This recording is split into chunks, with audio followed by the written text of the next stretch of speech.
Est-ce que tu t'es déjà demandé pourquoi tu as l'impression d'être coincé dans une version de toi-même qui ne te ressemble pas vraiment? Depuis qu'on est tout petit, on nous colle des étiquettes. Tu es trop ceci, tu n'es pas assez cela. Et à force de les entendre, on commence à y croire.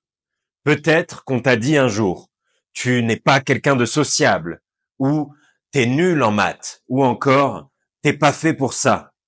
Et ce qui est fou, c'est que même si ces mots datent de plusieurs années, ils sont toujours là, en arrière-plan. Moi aussi, j'ai vécu ça. J'ai grandi en croyant que je devais toujours plaire aux autres, que je ne pouvais pas dire non. J'avais peur d'être jugé, peur de décevoir. Et tu sais ce qui se passe quand tu vis comme ça? Tu t'oublies. Tu passes à côté de ce que tu veux vraiment. Peut-être que tu te reconnais là-dedans. Peut-être que toi aussi, tu ressens ce frein invisible. Tu as envie d'avancer, mais quelque chose te retient. Tu voudrais changer de travail, mais tu as la voix de tes parents qui te dit ça ne va pas être stable.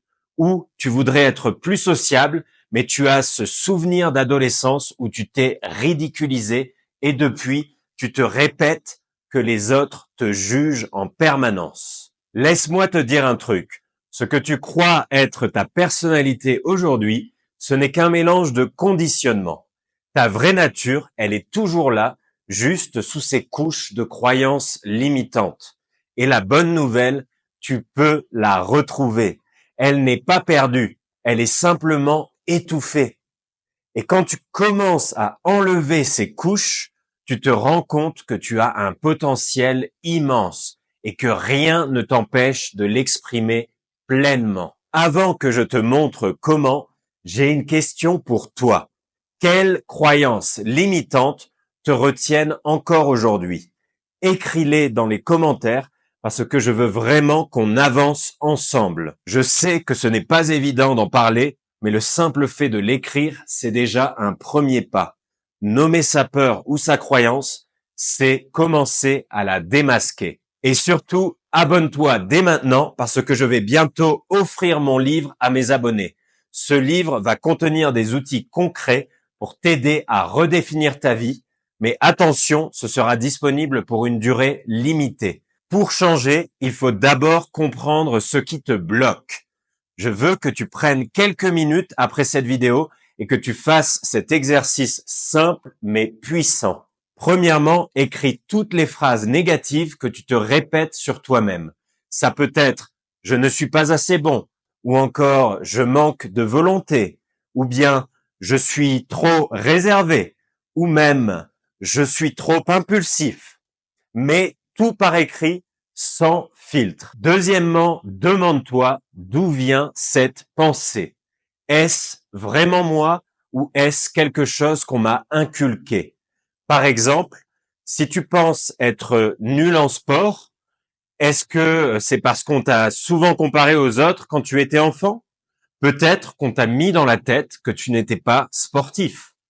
Troisièmement, réécris ces pensées en affirmations positives.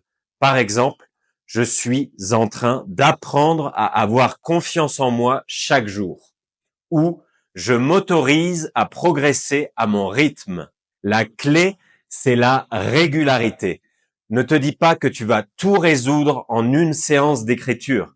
C'est un travail de tous les jours. Tu vas devoir relire ces affirmations, les répéter et y revenir.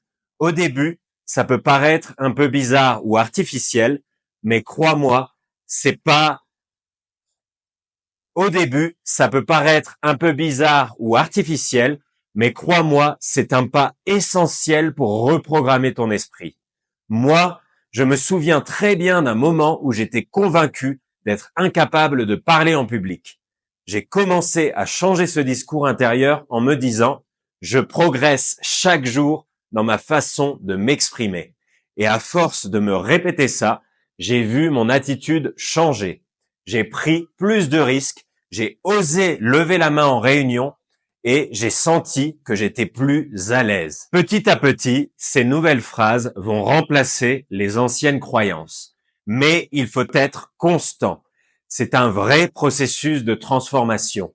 Demande-toi régulièrement, est-ce que je nourris mes croyances limitantes ou mes nouvelles croyances positives? Je vais être honnête avec toi. Lâcher le passé, c'est pas toujours facile. On s'accroche à ses souvenirs, même s'ils nous font du mal.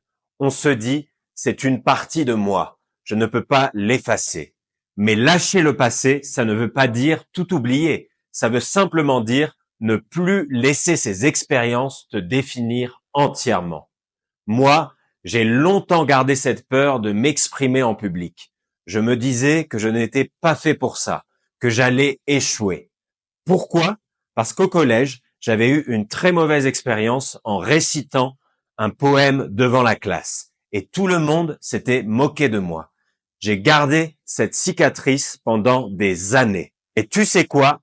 Tout a changé le jour où j'ai accepté que mon passé ne me définissait pas. J'ai compris que cette version de moi, celle qui avait peur, ce n'était pas la seule version possible. Et c'est pareil pour toi. Pose-toi cette question.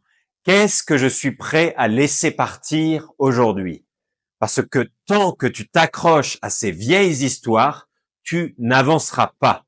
On peut choisir de garder la leçon, la sagesse qu'on a retirée de ces expériences, sans pour autant rester coincé dans la souffrance qu'elles ont provoquée.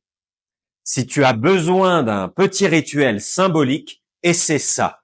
Prends une feuille de papier et écris ce moment douloureux, cette croyance, ce souvenir que tu veux libérer. Puis déchire la feuille ou brûle-la, en faisant attention bien sûr.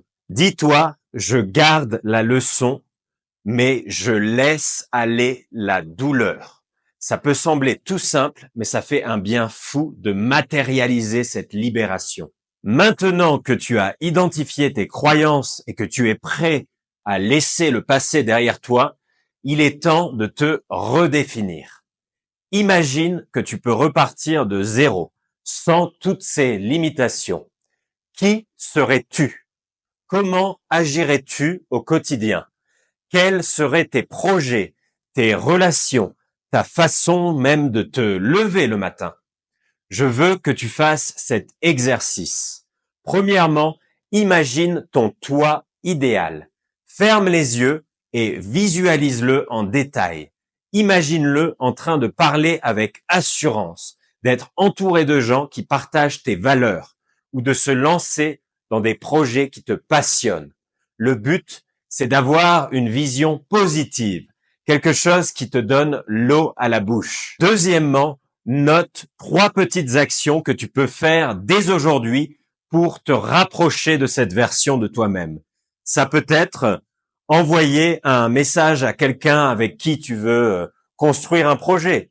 Ça peut être poster un contenu sur les réseaux pour partager une passion ou même un avis personnel, même si ça te fait peur. Il faut souvent aller là où ça te fait peur. Ça peut être aussi t'offrir 10 minutes chaque matin pour méditer et te recentrer. Accorde-toi le droit à l'imperfection. Parce que oui, tu vas peut-être te tromper, hésiter, mais c'est OK. L'idée, c'est de te mettre en mouvement, pas de devenir parfait d'un coup. Souviens-toi, quand on se redéfinit, on n'est pas censé tout changer d'un coup. On avance étape par étape. On célèbre chaque victoire, aussi petite soit-elle. Ce sont ces petites actions qui vont construire le nouveau toi. C'est un processus vivant qui évolue avec le temps. Le secret pour changer durablement, c'est la répétition et la pratique. Il ne suffit pas de comprendre le concept, il faut l'appliquer encore et encore. C'est un peu comme un entraînement sportif. Plus tu t'entraînes, plus tu gagnes en force.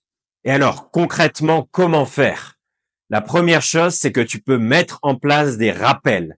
Ça peut être des post-it avec tes nouvelles croyances positives ou des alarmes sur ton téléphone qui te rappellent de prendre un moment pour respirer et te recentrer.